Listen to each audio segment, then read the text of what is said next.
তো হেল্ল' নমস্কাৰ welcome to my YouTube channel. আপুনি চাই আছে দিবাছ আমাৰ মই আছিছ আৰু আজি এতিয়া বৰ্তমান আমি বাইক চলাই আছোঁ কাৰ্বি আংলঙৰ NH39 নেশ্যনেল হাইৱে 39ত চলাই আছোঁ আৰু ইমান ধুনীয়া ভিউ চক কিমান মজা লাগি আছে। আৰু মই বাইক চলাই কিনে গৈ আছোঁ আৰু মোৰ এক্সপিৰিয়েঞ্চ কি ক'ম, আল্টিমেট এক্সপিৰিয়েঞ্চ হৈ আছে কিয় কাৰণে ইমান ধুনীয়া ৰাস্তা আৰু কাৰ্বি আংলঙৰ ৰাস্তা কি ক'ম মানে আল্টিমেট লেভেলৰ ৰাস্তা বনাইছে দেই।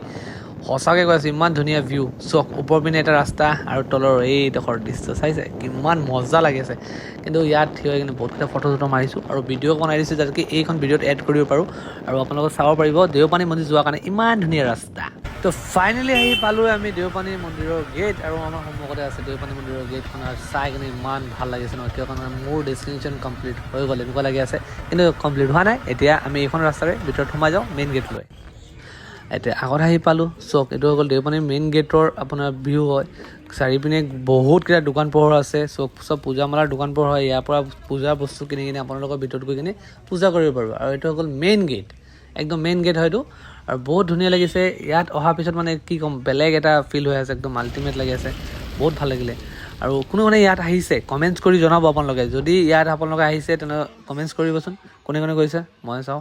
আৰু মোৰ বহুত দিনৰ পৰা ইয়াত সপোন আছিলে মই যাম বুলি, কিন্তু ফাইনেলি এতিয়া আমি যেতিয়া গৈছোঁ তেতিয়া বহুত ভাল লাগিলে আৰু এটা সপোন কমপ্লিট হৈ গ'ল। আৰু মই দুটা ফটো ক্লিক কৰিছোঁ, দুটা ছাইডত লগাই দিছোঁ আৰু ৰিলছ চক এটা ৰিলছ মাজত লগাই দিছোঁ যাতে আপোনালোকে চাব পাৰে এইডোখৰ কিমান মজা। আৰু কোনে গৈছে পুৰণা এইখন ভিডিঅ' দেখিলে আপোনালোকৰ বহুত পুৰণি কথা মনত পৰিব যে কোনে গৈছে, কেনেকুৱা আছে, কিবা ডেভেলপ কৰিছে।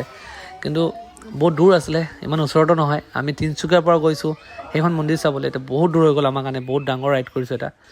আৰু আমি ইয়াত পূজা পাঠ কৰিছোঁ, পূজা পাঠ কৰি কিনে এটা জাষ্ট সৰুকৈ ভিডিঅ' বনাই দিছোঁ যাতে আপোনালোকে মোৰ এটা মানে সদায় এইটো মনত থাকিব এইখন ভিডিঅ' চালে আমি ইয়াত গৈছিলোঁ তেতিয়া কেনেকুৱা আছিলে, আৰু পিছত যদি যাওঁ তেনেহ'লে কি চেঞ্জ হৈ গ'ল সেইটোও চাব পাৰিম।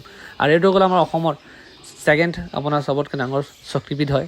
মা কামাখ্যা দেৱীৰ পিছত এইখন দুৰ্গা মন্দিৰ হয় আৰু মা দুৰ্গাৰ বহুত ডাঙৰ এখন মন্দিৰ আৰু জাগ্ৰত মন্দিৰ হয়, তাৰ কাৰণে কৈ আছোঁ। আৰু ইয়াৰ দৃশ্যটো চাব পাৰিব আপোনালোকৰ পৰা। আজি খালী আছিলে, কিয় কাৰণে খালী আছে, বহুত মানুহ ক'ব ইয়াত বহুত ভিৰ থাকে, আজি খালী কিয় কাৰণে। আজি আছিলে চাক্কা বন্ধ, আৰু চাক্কা বন্ধ থকাৰ কাৰণে বাইক লৈ গৈছোঁ, তাৰ কাৰণে আমাৰ কোনো প্ৰব্লেম নহয়। আৰু তাৰ কাৰণে ইয়াত পূৰা খালী আছিলে আৰু আমি একদম শান্তিপূৰ্ণভাৱে পূজা পাঠ কৰিব পাৰিছোঁ, বেছি টাইম লগা নাই। আৰু আমি অলপ টাইম ইয়াত মানে টাইমো দিছোঁ, অলপ টাইম স্পেণ্ড কৰিছোঁ, ভাল লাগিলে। পৰিৱেশখনো চালোঁ গোটেই পিনে, বহুত মজা লাগিলে। আৰু ইয়াত বেকত এটা আছিলে এইখন পুখুৰীটো চক, কিমান দূৰ সৰু এটা পুখুৰী, মজা লাগি আছে দেখি কিনে, একদম গ্ৰীণ হৈ আছে, পূৰা সেউজীয়া হৈ গ'ল পুখুৰীখন। আৰু গোটেইখিনি দেখি কিনে ভাল লাগিছে। আৰু কোনে গৈছে কমেণ্টছ কৰি জনাব। আৰু মোৰতো বহুত ভাল লাগিছে, আপোনালোকক কেনেকুৱা লাগিছে জনাবচোন। আৰু যোনে ভিডিঅ'খন চাই আছে নতুনকৈ চেনেলখন ছাবস্ক্ৰাইব কৰি দিব, নতুন হ'লে ছাবস্ক্ৰাইব কৰি দিব, আৰু ভাল লাগিলে ভিডিঅ'খন লাইক কৰি দিব।